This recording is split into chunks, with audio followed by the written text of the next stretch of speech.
आज मैं आपको इस वीडियो में हरियाणा विद्यालय शिक्षा बोर्ड के 8वीं कक्षा के छात्रों के लिए जो हरियाणा बोर्ड ने नई नैतिक शिक्षा की बुक लगवाई है जिसका नाम आदर्श जीवन मूल्य है, इस किताब से दूसरे पाठ के क्वेश्चन आंसर करवाऊंगा। और ये जो दूसरा पाठ है आपकी किताब के अनुसार ये पाठ नंबर 16वां है जिसका नाम है कर्म ही पूजा है, क्योंकि हरियाणा बोर्ड ने छठी, सातवीं, आठवीं के लिए एक ही बुक लगवा रखी है नैतिक शिक्षा की, जिसके अंदर टोटल 21 पाठ है। पहले पाठ से लेकर 7वें पाठ तक पढ़ने हैं छठी क्लास को, 8वें पाठ से लेकर 14वें पाठ तक पढ़ने हैं 7वीं क्लास को, और 15वें पाठ से लेकर 21वें पाठ तक जो है पढ़ने हैं 8वीं क्लास को। 15वां पाठ यानी कि पहला पाठ, इसके क्वेश्चन आंसर भी मैं करवा चुका हूं। अगर आपने वो वीडियो नहीं देखी है तो इस वीडियो के अंदर, इस वीडियो के डिस्क्रिप्शन के अंदर जो है आपको उस पाठ का लिंक मिल जाएगा। और आज हम करेंगे पाठ नंबर 16वां यानी कि पाठ नंबर दूसरा, जिसका नाम है कर्म ही पूजा है। पाठ नंबर 16वां इसलिए कह रहा हूं क्योंकि आपकी बुक के अंदर ये पाठ नंबर 16वां है, वैसे ये दूसरा पाठ है।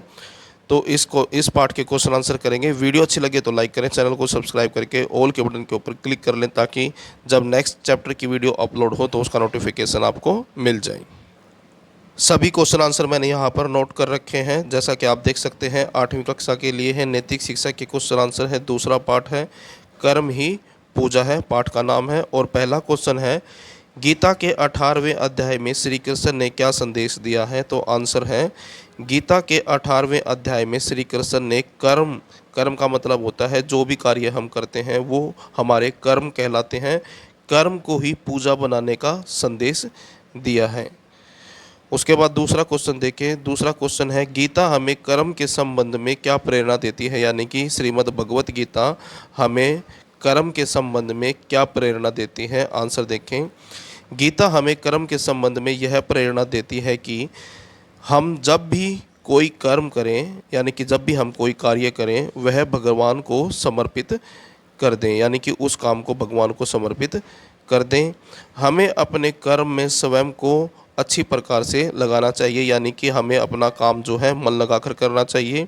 हमें अपना कर्म यानी कि कार्य पूरी निष्ठा और गंभीरता से करना चाहिए। उसके बाद अगला क्वेश्चन है, यहाँ पर क्वेश्चन नंबर गलत है, इसको आप करेक्ट कर लेना। समस्त मनुष्य समुदाय किसके अनुसार आचरण करता है? तो आंसर देखें। समस्त मनुष्य समुदाय यानी कि सभी मनुष्य हैं, इस पृथ्वी पर पाए जाने वाले सभी मनुष्य अपनी जाति, वर्ग, वर्ण, पद, स्थान और कार्य क्षेत्र आदि के अनुसार आचरण करते हैं, यानी कि व्यवहार करते हैं। उसके बाद अगला क्वेश्चन है, कर्म ही पूजा है, इस संदर्भ में अपने विचार जो हैं प्रकट करें। आंसर देखें। मैं इस कथन से सहमत हूं कि कर्म ही पूजा है।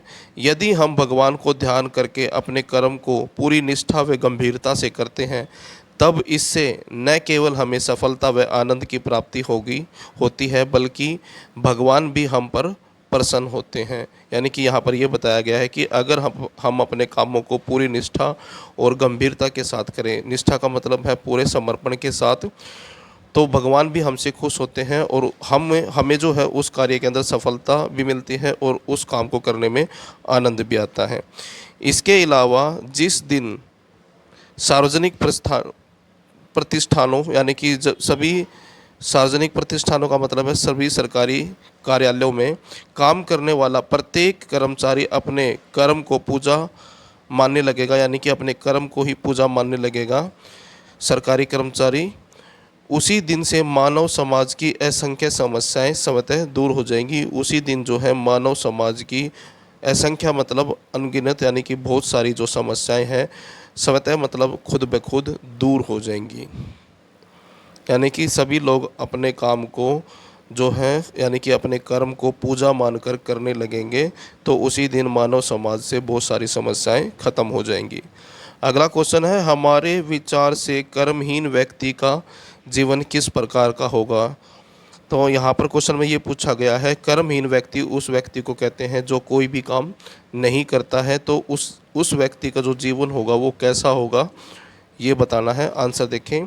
मेरे विचार से कर्महीन व्यक्ति यानी कि ऐसा व्यक्ति जो कार्य नहीं करता है का जीवन कष्ट यानी कि उसके जीवन में कष्ट होगा, तनाव होगा, गरीबी होगी, अपमान होगा, व्यवस्था होगी आदि से भरा होगा, यानी कि ये सारी चीज़ें उसके जीवन में होंगी। इसका कारण यही है कि संसार में कर्महीन व्यक्ति एक पत्थर के समान होता है, यानी कि ऐसा व्यक्ति संसार के अंदर जो कार्य नहीं करता उसकी तुलना एक पत्थर के समान की गई है, यानी कि एक वो पत्थर के समान है जो धूप में पड़ा रहकर गर्म हो जाता है और सड़क पर रहकर ठोकरें खाता है। उसके बाद अगला क्वेश्चन है क्वेश्चन नंबर 5। श्री कृष्ण ने पूजा के संबंध में क्या कहा है? आंसर देखें। श्री कृष्ण ने पूजा के संबंध में स्पष्ट रूप से कहा है कि किसी भी जाति, वर्ग, वर्ण आदि से संबंधित कोई भी व्यक्ति अपने अपने कर्म को करता हुआ जीवन की सफलता, सार्थकता आदि को प्राप्त कर सकता है। वह अपने कर्मों के द्वारा, अपने कार्यों के द्वारा ही उस परमात्मा की पूजा भी कर सकता है जिस परमात्मा से समस्त प्राणियों की उत्पत्ति हुई है।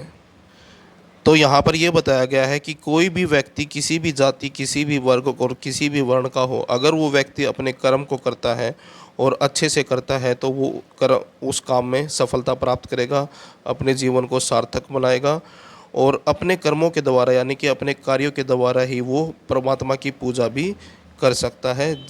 और इस प्रकार जो है, उसके बाद यहाँ से MCQ वाले क्वेश्चन स्टार्ट है, एक एक नंबर वाले। पहला क्वेश्चन है, श्रीमद् भगवत गीता के किस अध्याय में कर्म को पूजा बनाने की प्रेरणा दी गई है? तो आंसर आएगा 18वें अध्याय में। उसके बाद अगला क्वेश्चन है, पाठ में कर्म ही पूजा है वाक्य की क्या विशेषता बताई गई है? तो आंसर में आएगा सुंदर और प्रेरक वाक्य, आदर्श वाक्य। उसके बाद तीसरा क्वेश्चन है, गीता को कैसे बच्चे अच्छे नहीं लगते? तो आंसर है जो बच्चे आलसी व कामचोर होते हैं। उसके बाद अगला क्वेश्चन है, विश्व में समस्त श्रेष्ठ चिंतकों ने किस ग्रंथ का आदर किया है? तो आंसर में आएगा श्रीमद् भगवत गीता का। अगला क्वेश्चन है, गीता के अनुसार समस्त प्राणियों की उत्पत्ति किससे हुई है? तो आंसर है परमेश्वर के द्वारा, यानी कि गीता के अंदर यह बताया गया है कि सभी प्राणियों की उत्पत्ति परमेश्वर से हुई है। उसके बाद रिक्त स्थान भरो, यानी कि फिल इन द ब्लैंक्स वाले क्वेश्चन हैं। इसके अंदर पहला क्वेश्चन है, गीता मात्र डैश का उपदेश नहीं है? तो कथनी का उपदेश नहीं है, आंसर में आएगा कथनी। उसके बाद दूसरा क्वेश्चन है, गीता तो डैश धरातल का संदेश है? तो आंसर में आएगा व्यवहारिक।